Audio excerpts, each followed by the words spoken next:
Buenos días, bienvenidos. Vamos a continuar con los temas de bioinstrumentación. En esta ocasión vamos a abordar el tema las generalidades de los ventiladores pulmonares.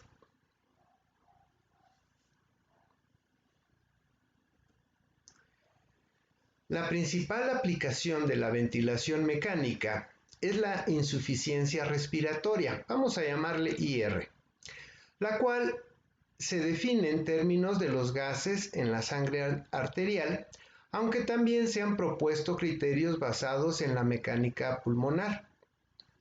En la IR se produce una reducción del valor en sangre arterial de la presión parcial de oxígeno, PO2, inferior a 60 milímetros de mercurio. A esto se le llama hiposemia, que además puede acompañarse de hipercapnia.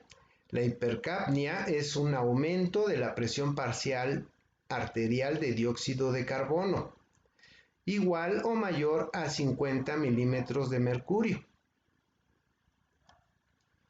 La hipercapnia se produce de forma más frecuente por hipoventilación alveolar o por desequilibrios en la relación ventilación-perfusión pulmonar.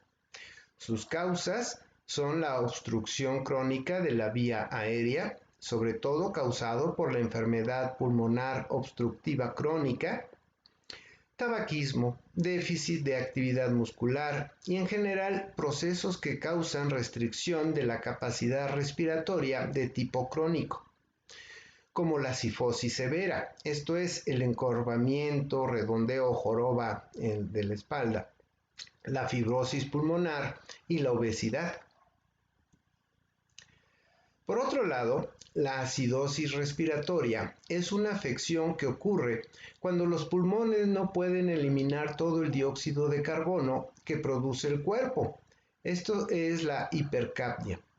Esto hace que los líquidos del cuerpo, especialmente la sangre, se vuelvan demasiado ácidos, con un pH sanguíneo menor a 7.365.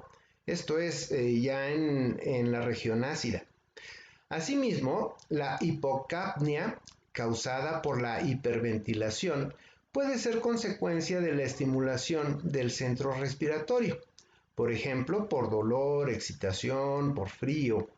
La hipoxia, cuyas causas de hiposemia e hipoxia, con un aumento del pH sanguíneo mayor a 7.45. Esto ya es más alcalino.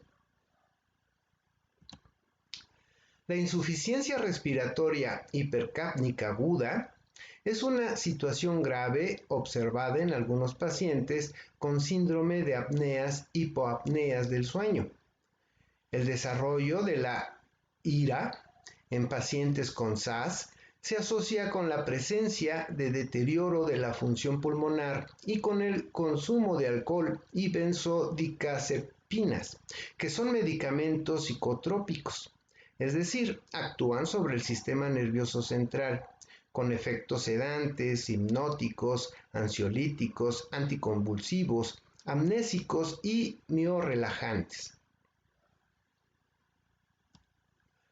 La insuficiencia respiratoria aguda es el fracaso del aparato respiratorio para mantener su función principal, el intercambio gaseoso. Se acepta que existe IR cuando la presión parcial de oxígeno es inferior a 60 milímetros de mercurio y o la presión parcial de dióxido de carbono es superior a 50 milímetros de mercurio. Generalmente, la presión parcial de oxígeno es superior a 80 milímetros de mercurio, variando con la edad. Existe una fórmula para el cálculo, pues es aproximado, de la presión parcial de oxígeno en sujetos de edad media o superior. Esta es la ecuación. Vean ustedes aquí, sería que una aproximación de la presión parcial de oxígeno sería igual a 109 menos 0.43 por los años que tenga el paciente. Se habla de hiposemia cuando la presión parcial de oxígeno es inferior al valor estimado como normal. Esto es lo que da nuestra ecuación que expusimos. Y de insuficiencia respiratoria cuando cae por debajo de los 60 milímetros de mercurio. Bien, veamos la ventilación no invasiva, VNI. La ventilación mecánica es una parte esencial en el manejo de los pacientes con insuficiencia respiratoria aguda y también en el manejo de la insuficiencia respiratoria crónica no controlable con los medios convencionales. Antiguamente, los pacientes se ventilaban a través de un pulmón de acero, presión negativa externa, técnica que alcanzó gran auge en la primera mitad del siglo XX. Probablemente ustedes hayan visto unas fotografías antiguas donde había una especie de sarcófago metálico donde se hacía la presión negativa y por aquí salía la cabeza del paciente, pues para lograr esto. Posteriormente se utilizó la presión positiva como soporte ventilatorio a través de intubación traqueal y desde 1957 a través de la traqueostomía. Es decir, hablamos de esto. Esto es de la intubación endotraqueal, donde se mete una especie de tubo hasta la tráquea.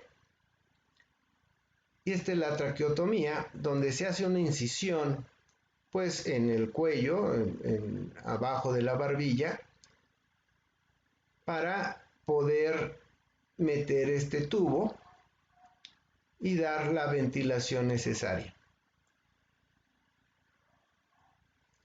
En 1969 se describe la ventilación no invasiva usando una pieza bucal, pero era mal tolerada y no es hasta principios de los 80, de 1980, cuando surgen mascarillas nasales para el tratamiento del síndrome de apnea del sueño y su uso se generalizó.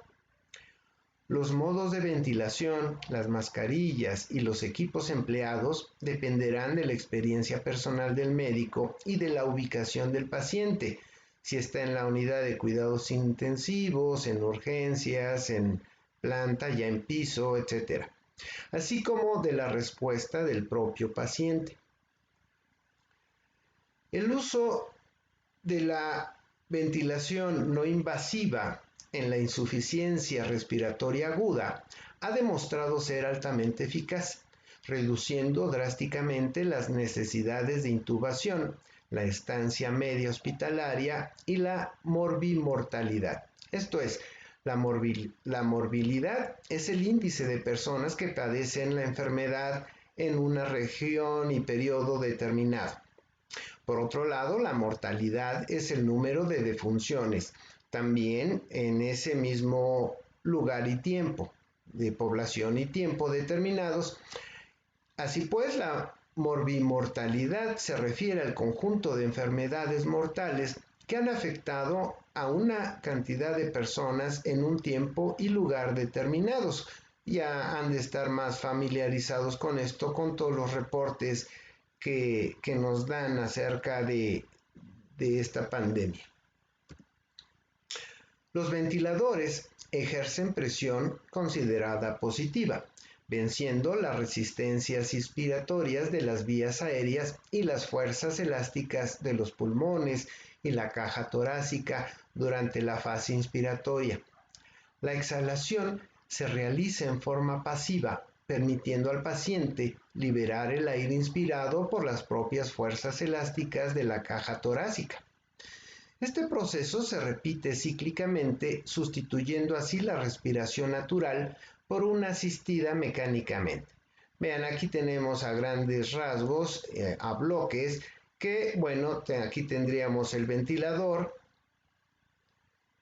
Esta es la rama inspiratoria del flujo asistido. La humidificación, pues no hay que administrar al paciente gas seco. Aquí está el paciente, Y aquí tenemos la rama expiratoria, por aquí exhala el paciente, con ciertos accesorios para lograr esto. Además de los gases en la sangre arterial, otros índices de funcionamiento pulmonar son útiles para determinar si un enfermo requiere ventilación mecánica. En los adultos, una frecuencia respiratoria mayor de 35 a 40 respiraciones por minuto casi nunca puede mantenerse por periodos prolongados y es necesaria esta frecuencia para mantener un pH o una presión parcial de dióxido de carbono normales.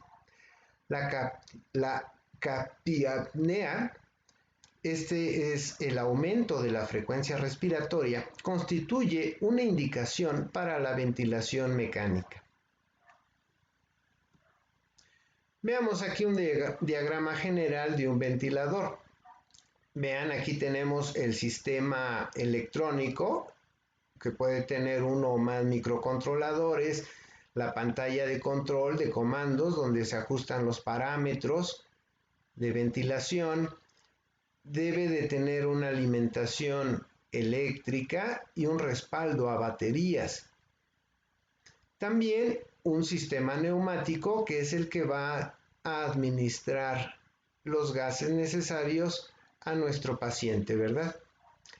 Y aquí tenemos la central de gases, como ya lo vimos en un tema anterior, que suministra el oxígeno, el aire, etcétera, lo que se necesite para el paciente.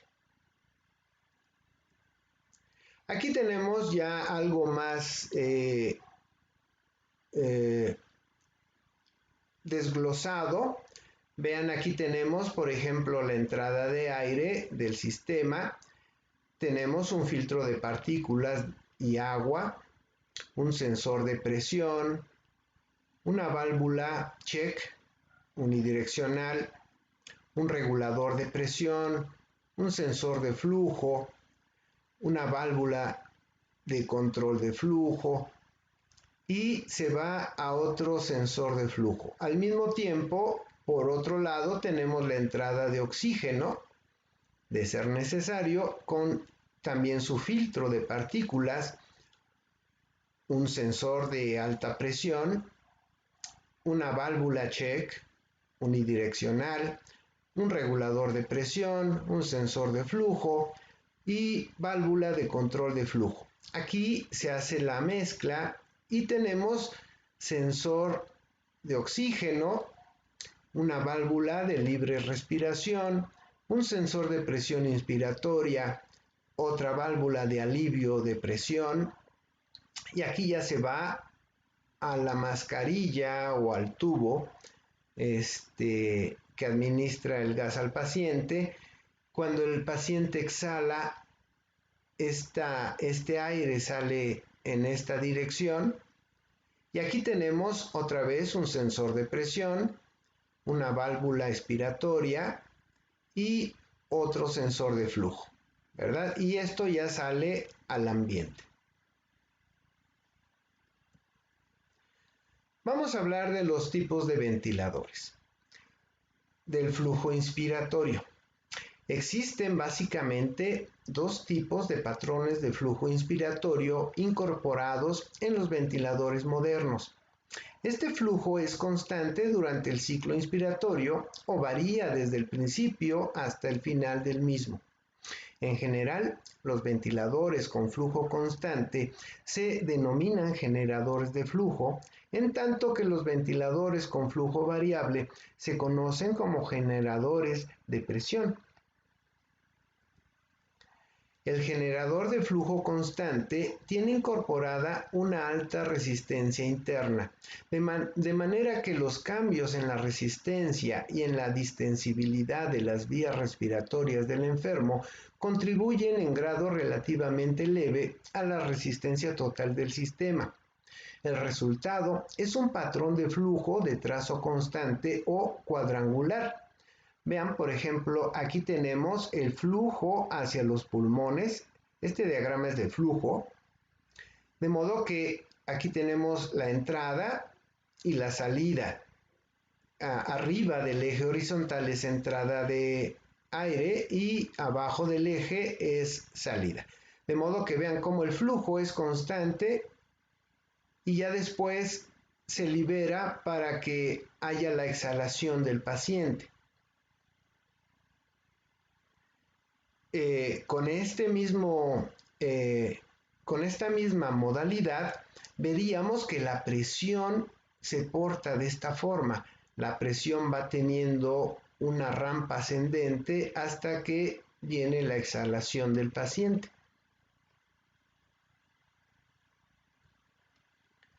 En un generador de presión constante, el aparato desarrolla una presión continua, un poco mayor que la presión existente en las vías respiratorias del paciente. Sobreviene un patrón de flujo exponencial, en el que el flujo se aproxima a cero conforme la presión respiratoria del enfermo se acerca a la presión generada en el ventilador, que sería la presión constante de esta forma. Vean, este diagrama es de presión respiratoria, de modo que se somete al paciente a este régimen de presión constante hasta un cierto tiempo, ¿verdad? El mismo diagrama, pero con flujo de aire, lo veríamos de esta forma, que la entrada sube rápidamente y va bajando conforme la presión pulmonar se iguala con la presión del ventilador hasta llegar a cero y luego viene la exhalación. Al reducir la resistencia interna y la presión del aparato, un generador de flujo constante puede convertirse en un generador de presión constante. Algunos ventiladores también disponen de un patrón de flujo con trazo de seno, el cual es producido por el gas que impulsa el pistón en una leva excéntrica. Vean, aquí tenemos este diagrama de flujo hacia los pulmones, de modo que la entrada de gas viene de esta forma y la forma de flujo sigue un patrón senoidal hasta que viene la exhalación de aire del paciente.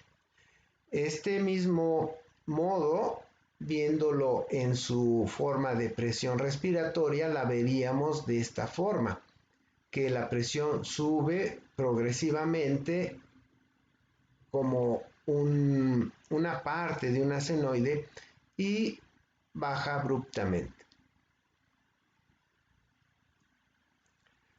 Bien, hablemos del ciclo de los ventiladores. Los ventiladores se clasifican no solo conforme a sus características de flujo inspiratorio, sino también de acuerdo con el factor que determina el momento en que el ventilador genera ciclos de la fase inspiratoria a la expiratoria. En este sentido, los ventiladores básicos que se describen son los de ciclos por presión, los de ciclos por volumen y los de ciclos por tiempo.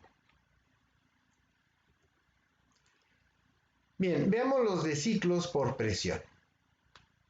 En los ventiladores por ciclos de presión se suspende la fase inspiratoria y comienza la exhalación cuando se alcanza un límite de presión establecido de antemano.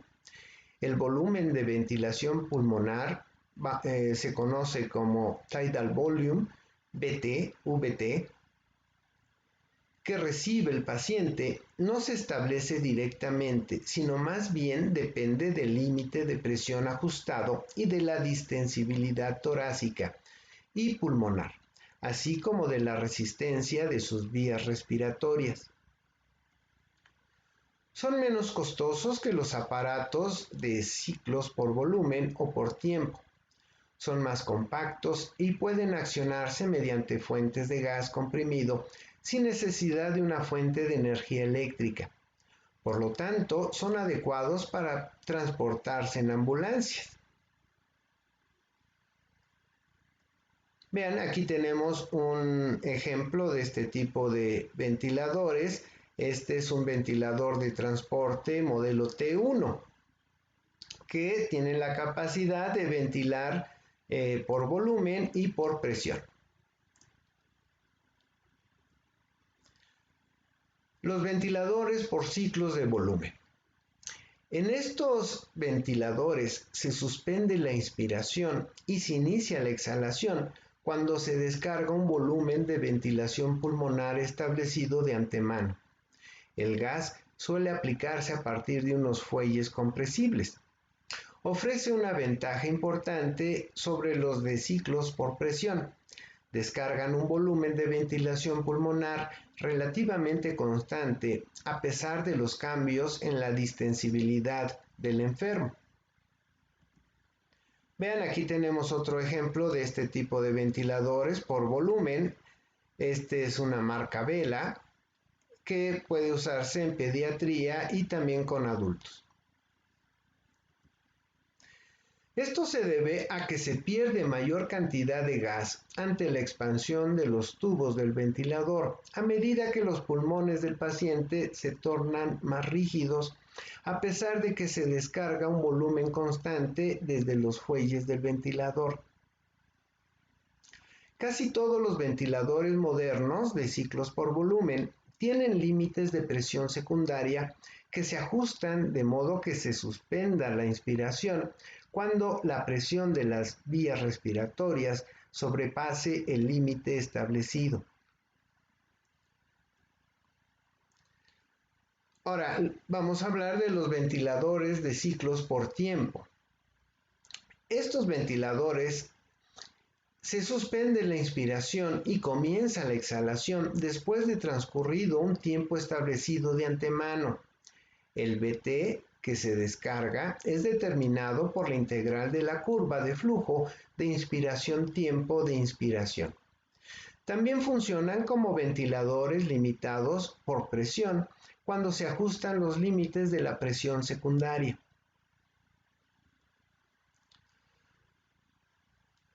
Todos los ventiladores suelen tener diversos modos de funcionamiento.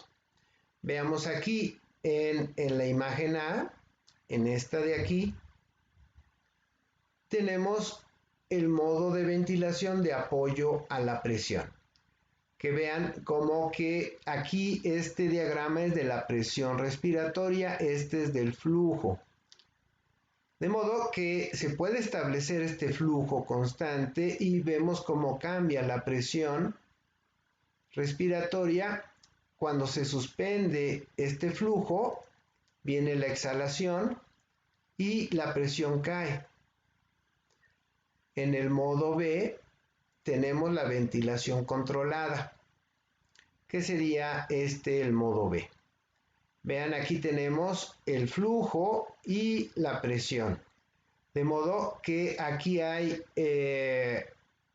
cambios de la presión respiratoria y cuando se establece esta presión, inicia un flujo constante hasta que se viene la caída de la presión por la exhalación del paciente. Tenemos en C el control asistido, que es este de acá. De modo que podemos tener algunas variaciones en la presión, ya sea porque el paciente así lo está pidiendo y cuando se establece este flujo que tenemos aquí, se establece el flujo constante, hay una subida de la presión pulmonar, después viene la exhalación y la caída de la presión. Finalmente tenemos la ventilación obligatoria intermitente y ventilación obligatoria intermitente sincronizada. Como lo vemos aquí, este diagrama es de la presión respiratoria y este es el diagrama del flujo. De modo que aquí en este momento se establece la presión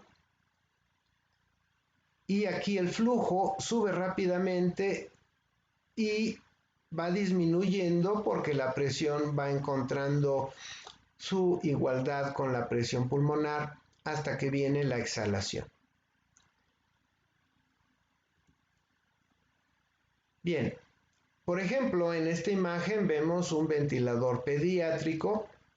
Este es un ventilador de ciclos por tiempo, diseñado especialmente para la ventilación de lactantes y niños. El ventilador dispone de alarmas y monitores. Se puede conectar a una computadora personal mediante un cable estándar para computadora y también actualmente pues ya por Wi-Fi o Bluetooth, lo que permite impresiones de las variables y tendencias vigiladas. Una de las mejoras disponibles en la actualidad es la ventilación de la alta frecuencia. Esta cuenta con dos modos básicos, el CPAP y el SIMP. Vamos a ver estos dos. El CPAP son las iniciales en inglés de Continuous Positive Airway Pressure. El CPAP es un dispositivo mecánico que se utiliza para tratar la apnea del sueño. Actúa enviando una presión positiva continua a las vías aéreas para mantenerlas abiertas y evitar su colapso y los episodios de apnea. En la ventilación mandatoria intermitente sincronizada, en el SIM, coexisten ventilaciones asistidas y controladas con periodos en los que se permite la respiración espontánea. Vean, aquí tenemos un CPAP, como se suele utilizar para este padecimiento de apnea del sueño. El BiPAP son las iniciales en inglés de B-Level Positive Airway Pressure. El BiPAP es un sistema que genera dos niveles de presión distintos en inspiración y expiración. Existe una gran variedad de equipos, algunos casi tan complejos como los ventiladores volumétricos, aunque en general mucho más fáciles de manejar que estos últimos. La programación del equipo suele ser fácil y el paciente tolera este sistema de la ventilación no invasiva mejor que el resto, pero su eficacia en el paciente con insuficiencia respiratoria aguda puede ser algo menor que con los ventiladores volumétricos, al menos a corto plazo. Hay complicaciones de la ventilación mecánica y estas pueden ser como las que siguen: complicaciones relacionadas con el tubo endotraqueal, mal funcionamiento del tubo, fenómenos de presión, complicaciones debidas al mal funcionamiento del ventilador y error del operador, falla del ventilador para administrar el volumen del ventilador pulmonar, niveles inapropiados elegidos, niveles no fijados según haya ordenado el médico. También puede haber fallas de alarma, alarma apagada que permanece así y nadie se da cuenta, humidificación inadecuada, calentamiento excesivo o insuficiente del aire inspirado, desconexión accidental del ventilador en el paciente, efectos directos de la ventilación mediante presión positiva, disminución del retorno venoso y gasto cardíaco, neumonía relacionada con el ventilador. Entonces, hay toda una serie de posibles problemas que pueden nacer por algún procedimiento erróneo, o mal ajuste de los parámetros en la ventilación pulmonar. Bien, continuemos. Bien, esto es todo. Estas son las generalidades de la ventilación pulmonar. Hay mucho más que ver acerca de esto, lo cual en el siguiente curso de bioelectrónica vamos a abordar.